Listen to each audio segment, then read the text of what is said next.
देखो इसमें दिया है, बताइए कैसे यह आकृति एक समलंब की है और इनकी कौन सी दो भुजाएं समांतर हैं। आकृति 3.32 की बात हो रही है, मतलब ये वाली आकृति की बात हो रही है। अब देखो सबसे पहले तो आपको ये पता होना चाहिए ना कि ये समलंब होता क्या है, तभी तो इसके बारे में हम कुछ बता सकते हैं। तो जैसे हमने पिछले वाले क्वेश्चन करे थे समांतर चतुर्भुज वाले, तो पहले मैं उसी के बारे में बता देता हूँ। देखो समांतर चतुर्भुज क्या होता है, जैसे इसी के नाम ही से पता लग रहा है समांतर, मतलब इसमें क्या होता है कि सारी भुजाएं आपस में क्या होती हैं, समांतर होती हैं। सारी भुजाओं का मतलब ये वाली भुजा होगी इसके समांतर और ये वाली भुजा होगी इसके समांतर। समांतर चतुर्भुज में तो हमने ये पढ़ा है, बट समलंब इससे अलग कैसे होता है। देखो समलंब में क्या होता है, इसमें भी दो भुजाएं समांतर होती हैं। अब वो कोई सी भी दो भुजाएं हो सकती हैं। मान लीजिए ये दोनों भुजाएं, पहली भुजा ये है, दूसरी भुजा ये है। तो अगर ये दोनों भुजाएं समांतर होंगी तो उसके बाद ये दोनों भुजाएं नहीं होंगी, और अगर ये दोनों भुजाएं समांतर होंगी तो इसके बाद ये वाली भुजाएं समांतर नहीं होंगी। क्योंकि अगर ये सारी समांतर होगी तो उसके बाद वो समांतर चतुर्भुज हो जाएगा। तो समांतर चतुर्भुज तो अलग चीज़ है और समलंब अलग चीज़ है। तो समलंब में क्या होता है, कोई भी दो भुजाएं समांतर होती हैं। अब वो कोई सी भी हो सकती हैं, ठीक है, ये आपको ध्यान रखना है बस। तो समांतर चतुर्भुज और समलंब में आपको फ़र्क पता लग गया होगा। अब देखो इसमें यही चीज़ दी गई है कि इसमें कौन सी दो भुजाएं समांतर हैं। तो इसके बारे में मैं आपको बता देता हूँ कि कैसे हमें ये चीज़ शो करके दिखानी है। तो पहली चीज़ तो मैंने आपको ये बोला था कि कोई भी समांतर चतुर्भुज अगर है तो उनके आसन कोण क्या होते हैं, आसन कोणों का योग 180 के बराबर होता है। अब आसन कोण क्या होंगे, मतलब एक ही रेखा पर जो कोण बनते हैं। जैसे एग्जांपल के लिए मैं इस वाली रेखा को लेता हूँ, तो ये वाला कोण और ये वाला कोण, ये दोनों कोण आसन हो जाएंगे ना। तो इन दोनों कोणों को क्या करेंगे, क्योंकि ये एक ही रेखा पर बन रहे हैं, यहाँ पे भी और यहाँ पे भी, तो इनका योग मतलब ये कोण एक, अगर मैं इसको कोण एक और इसको कोण दो का नाम दे दूँ तो यहाँ पे हो जाएगा कोण एक प्लस कोण दो बराबर हो जाएगा 180। क्यों होगा, क्योंकि ये एक दूसरे के क्या हैं, आसन कोण हैं। ये मैंने आपको बताया।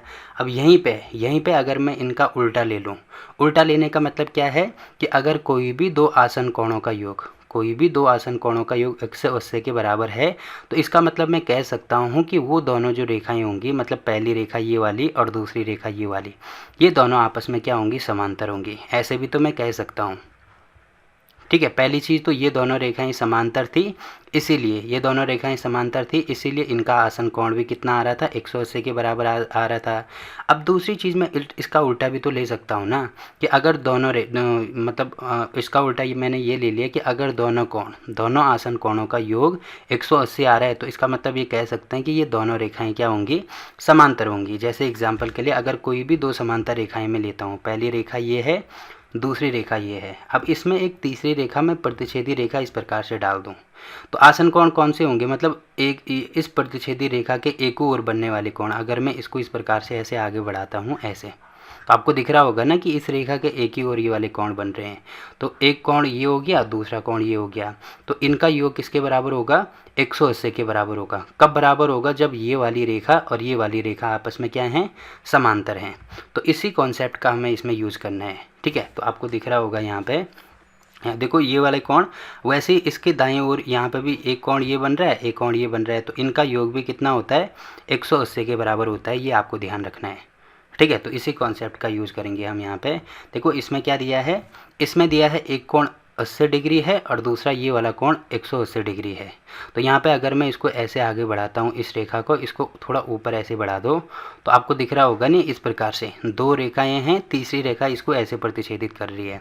तो सेम टू सेम यहाँ पे मैं लिख दूंगा कोण M प्लस कोण L। ये इसकी वैल्यू किसके बराबर होगी, देखो कोण M हमारे पास है 100 प्लस कोण L की वैल्यू हमारे पास 80 है। अब इनको जोड़ के कितना आ रहा है, 180 डिग्री के बराबर आ रहा है, ठीक है। तो हम यहाँ पे लिखेंगे चूँकि आसन कोणों का जो योग है वो 180 के बराबर आ रहा है, इसीलिए जो भुजा NM है वो समांतर हो जाएगी। ये वाला साइन समांतर का होता है, जो मैं आपको पहले ही बता चुका हूँ। समांतर होगी किसके, KL के। तो यहाँ पे समांतर का साइन बना दो और KL बना दो, ठीक है। इसीलिए NM समांतर होगी KL के। अब देखो दो भुजाएं, ये वाली भुजा इसके समांतर होगी, तो इसका मतलब मैं कह सकता हूँ कि ये वाला जो चतुर्भुज आपको दिख रहा है ये क्या है, समलंब है। तो केवल इतना इसमें करना है, ठीक है। तो आई होप कि इतनी चीज़ें आपको इसमें समझ में आई होंगी। अब देखो अगला क्वेश्चन क्या दिया है इसमें, देखो इसमें भी वही चीज़ हमें दी है, आकृति 3.33, मतलब ये जो आकृति इसमें दी है, इसमें कोण C की वैल्यू, कोण C कौन सा है, ये वाला है, कौन सी की वैल्यू हमें निकालनी है। यदि ए बी समांतर है डी सी, देखो ए बी भुजा कौन सी है, ए बी भुजा ये है, डी सी भुजा ये है, तो ये दोनों आपस में क्या हैं, समांतर हैं। अब देखो ये वाली भुजाएं अगर आपस में समांतर हैं और उसको ये तीसरी रेखा इस प्रकार से काट रही है, तो ये वाला कोण प्लस ये वाला कोण, इनका योग कितना होगा, 180 के बराबर होगा। तो मैं यहाँ पे लिख सकता हूँ कोण सी प्लस कोण बी, इनका योग हो जाएगा 180। क्यों होगा, क्योंकि ये आपस में क्या है, आसन कोण है। यहाँ पे लिख देना आसन कोण। देखो इनको आसन कोण भी लिख सकते हैं, या आप ऐसे भी लिख सकते हैं कि दो समांतर रेखाओं के बीच में बनने वाली तिर्यक रेखा के एक ही ओर बनने वाले कोण, ऐसे भी इनको कहा जा सकता है। ठीक है, तो यहाँ पे मैं आसान भाषा में लिख देता हूँ आसन कोण। ठीक है, अब यहाँ पे कोण सी की वैल्यू मुझे निकालनी है, प्लस कोण बी हमें दे रखा है 120 है, बराबर ये हो जाएगा 180 के। तो कोण सी अगर मुझे निकालना है तो 120 को इधर लेके आएंगे तो 180 माइनस 120, तो कोण सी बराबर हो जाएगा 180 में से 120 माइनस करेंगे तो 60 डिग्री। ठीक है, तो 60 डिग्री मतलब ये वाला हमने निकाल दिया, 60 डिग्री के बराबर है। तो देखो ये वाला क्वेश्चन भी यहाँ पे हो गया। अब देखो अगला क्वेश्चन क्या दिया है इसमें, देखो इसमें दिया है आकृति 3.34, मतलब ये जो आकृति आपको यहाँ पे दिख रही है इसमें कोण P तथा कोण S की माप ज्ञात कीजिए। कोण P कौन सा है, ये वाला, कोण S कौन सा है, ये वाला। ठीक है, यदि SP समांतर है RQ के, देखो SP कौन सा है, SP ये वाली भुजा, ये वाली भुजा समांतर है किसके, RQ, देखो RQ ये वाली भुजा है, ये दोनों समांतर हैं। ठीक है, आगे दिया है यदि आप कोण R ज्ञात करते हैं तो क्या कोण P को ज्ञात करने की एक से अधिक विधि है कि नहीं है, ये हमें निकालना है। तो देखो कर देंगे, इसमें क्या क्या है, देखो सबसे पहले तो हमें ये दिया है कि जो SP है वो समांतर है किसके, RQ के। अब देखो ये दोनों रेखाएं समांतर हैं, तो मैंने अभी आपको बोला ना कि जो आसन कोण होते हैं, देखो एक ही रेखा पर बनने वाले जो दो कोण होंगे, जैसे पहला कोण ये, दूसरा कोण ये, तो ये दोनों आसन कोण होंगे। मतलब मैं कह सकता हूँ कि कोण P प्लस 130 बराबर हो जाएगा 180 के। क्यों बराबर होगा, क्योंकि ये एक ही रेखा के, एक ही तिर्यक रेखा के एक और बन रहे हैं, या ये एक दूसरे के क्या हैं, आसन कोण है, आसन कोण। ठीक है, अब यहाँ पे आपको दिख रहा होगा, इसको इधर लेके आएंगे तो कोण P बराबर हो जाएगा हमारे पास 180 माइनस 130। ठीक है, तो कोण P अगर मैं यहाँ से निकालूँ तो 180 में से 130 माइनस करेंगे तो ये हो जाएगा 50 डिग्री। ठीक है, तो कोण P निकल गया यहाँ पे 50। वैसे ही सेम टू सेम देखो ये वाला साइन किसका होता है, समकोण, जिसको कि 90 डिग्री कहते हैं। तो यहाँ पे भी आपको दिख रहा होगा ये दो समांतर रेखाएं हैं, ये तीसरी रेखा इसको काट रही है, मतलब तिर्यक रेखा है। ठीक है, तो इसमें क्या बन रहे हैं, आसन कोण बन रहे हैं, एक ही रेखा पर बन रहे हैं दोनों कोण, इसलिए ये भी आसन कोण होंगे। तो यहाँ पर मैं कह सकता हूँ कि कोण S प्लस कोण R ये भी हो जाएगा 180 के। क्यों होगा, क्योंकि ये भी आसन कोण है। तो यहाँ पे मैं लिख देता हूँ, आसन कोण लिखो या ऐसे लिखो, तिर्यक रेखा के एक ही ओर बनने वाले कोण।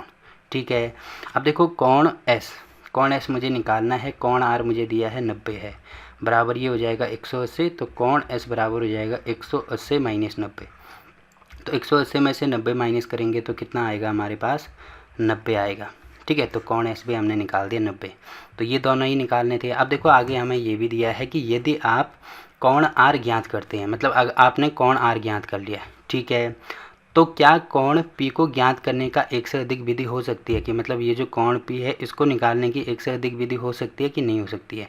बिल्कुल हो सकती है। क्यों हो सकती है, देखो हमें ये पता है कि ये पूरा एक चतुर्भुज है और चतुर्भुज के अंतःकोणों का योग कितना होता है, 360 होता है। मतलब कोण S प्लस कोण R प्लस कोण Q प्लस कोण P, इसकी वैल्यू होती है किसके बराबर, 360 के बराबर। यहाँ पे ऊपर लिखना भी होगा कि चतुर्भुज के अंतःकोणों का योग बराबर 360, फिर ये कर देना।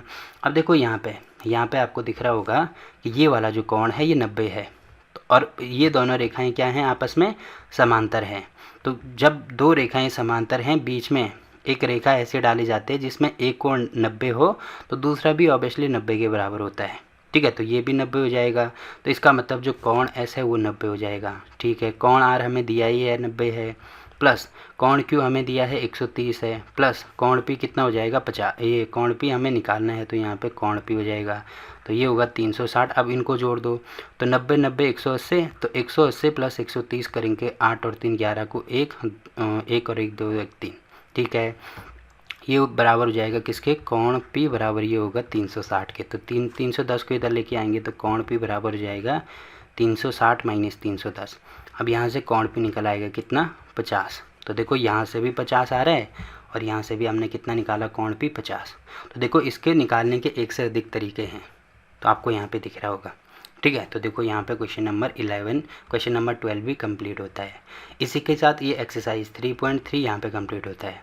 अब इस एक्सरसाइज में अगर आपको कोई भी क्वेश्चन समझ में नहीं आया तो आप कमेंट करके पूछ सकते हैं, ठीक है। और क्लास 8 के सभी चैप्टर की वीडियो आपको नीचे डिस्क्रिप्शन में मिल जाएगी, तो वहाँ पे जाके आप किसी भी चैप्टर की कोई सी भी वीडियो देख सकते हैं। तो फिलहाल के लिए इस वीडियो में इतना ही। वीडियो अच्छा लगा तो वीडियो को लाइक कीजिए, शेयर कीजिए अपने दोस्तों के साथ और चैनल को सब्सक्राइब करना ना भूलें। तो मिलते हैं आपसे एक और नई वीडियो में, तब तक के लिए बाय बाय।